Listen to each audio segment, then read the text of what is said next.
Home Alone is simply my most favorite movie that I've photographed. It's very entertaining and it's very heartfelt. Of the 27 films that I've shot, it's by far my most favorite film.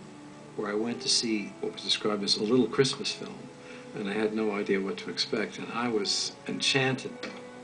Every kid thinks, if I could just get rid of my parents, it'd be great. And every parent, once in a while, tell the truth parents, thinks, if I could just get rid of my kid. Then the flip side of those two things obviously occurs, where the kid goes, geez, I didn't mean alone, I just meant not now. Mom? And the parents go, you know, we really miss the kid. Kevin! The genius of the script that John wrote is that he plays desire and fear beautifully, like a little orchestra. Action.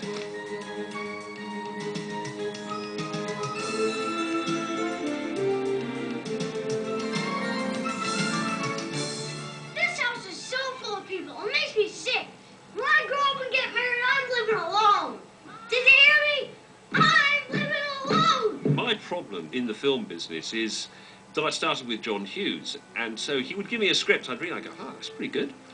You know, first draft, it's pretty good. It took about 10 years after working with John to realize just how good they were. Sometimes you read a script and it says, you know, and the bad guys get the crap beat out of them. One of the brilliant things of John's writing was that he laid out the physical comedy in exquisite detail. It's so well written and it's so well executed, and it's so much fun, and it's so much fun for everyone. And so when I first read the script, I was laughing out loud. Yeah.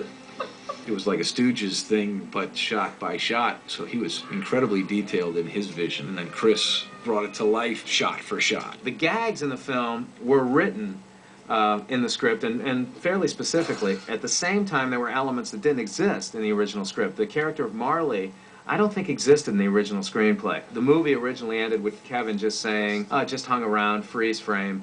And we sort of worked together to bring that emotional side to it, as well as the intense sort of comedic side of it. We were telling this story through a child's point of view. For me, I wanted to create a sense of warmth with the picture, making absolutely certain that Home Alone felt timeless.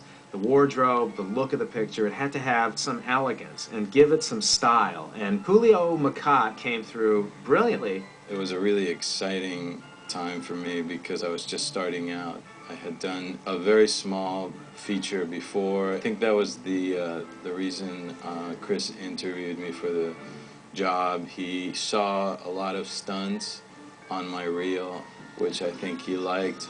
I had been working as a stuntman, but this was my first big break to double a lead and on a film and be on the film for, 3 months. It was a big break for me, because then after Home Alone, I got called a lot to do a lot of physical stunts as car hits and falls and everything because of the nature of the first Home Alone. So it got me a lot of work after that. The set atmosphere on Home Alone was like none other ever. I mean, it was like going to a frat party every day. Everybody was so young. There's always music playing, and Chris was hilarious, and Mark Radcliffe was the AD, and he's now Chris's executive producer on all these huge pictures now, and we just had a blast. It was actually the first time I cast out of Chicago, so I got to go to Chicago, and so it was sort of off in Chicago on my own, and it was probably a bit of a confidence builder.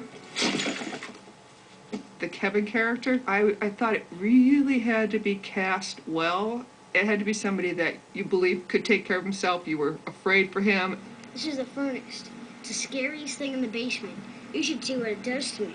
With the wrong kid, it could have been an obnoxious child. So you needed somebody that was just totally endearing.